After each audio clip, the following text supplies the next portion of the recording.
state of Texas. My name is State Representative White.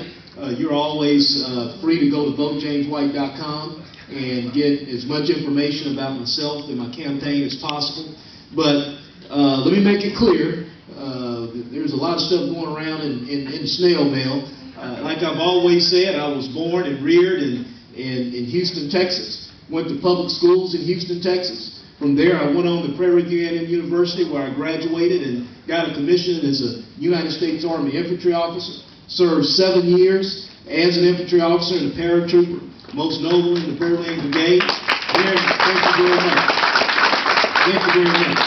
And, you know, during that period of time, obviously I learned what principled conservative leadership is.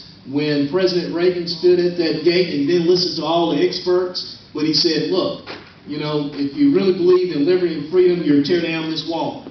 And surely before I left, that wall came down. From there, I returned back to the States. Again, I was reminded how fragile and precious life is when my wife passed away in 1990. I served a few more years, honorably discharged. Again, went back to Houston, as we've always stated. And in Houston, I started another chapter of service. And that service was being a public school teacher. And did that for 17 years. Teaching, coaching, football and basketball. The prospect of home ownership and property ownership brought me to Southeast Texas. So I didn't come here. My first so-called election here in Southeast Texas wasn't for the State House of Representatives. Actually, it was before a school board where in Livingston they chose me to be a government and economics teacher. I coached girls soccer there also at Livingston. Finally, I found an opportunity in Woodville ISD. And then in 2010, absolutely, I ran for the House of Representatives. And it's just unfortunate that with your help and your prayers and your support in 2010, I was successful. But we have individuals in this, an individual in this race that's denigrating your work. I ran a race. We ran a tough race. Sort of the same situation. A chairman, someone who was representing over here but moved over here. I don't know what that's about when I keep meeting those situations.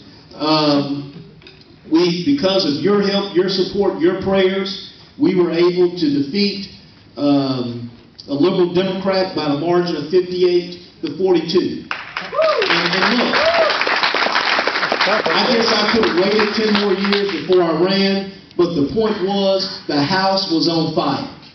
And when the house is on fire, you don't wait till the firemen come. You don't wait and try to get new furniture in. You put the fire out.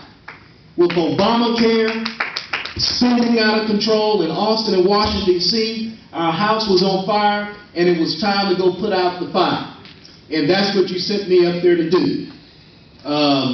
Again, despite all the information you're hearing, regardless of what metric you use, the Baker Institute, at the end of the session, you know, picking up a report in the middle of the session and saying, oh, you're the second most liberal, that's almost like saying, I'm playing in the Super Bowl, and you're saying, oh, but he was in last place in the third week of the regular football season.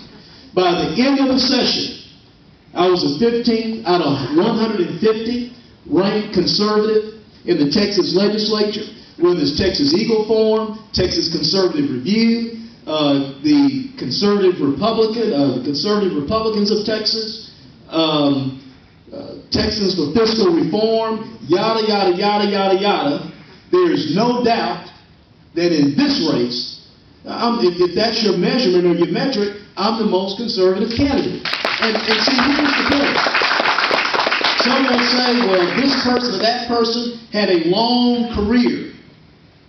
You got to look at his whole career. I invite you to do that. Because you go to the Young Conservatives of Texas, you go to the Heritage Alliance, you go to the Eagle Forum, they will track all of their rating cards from previous sessions, and you'll find out that some of these people have never even been close to, because, see, I know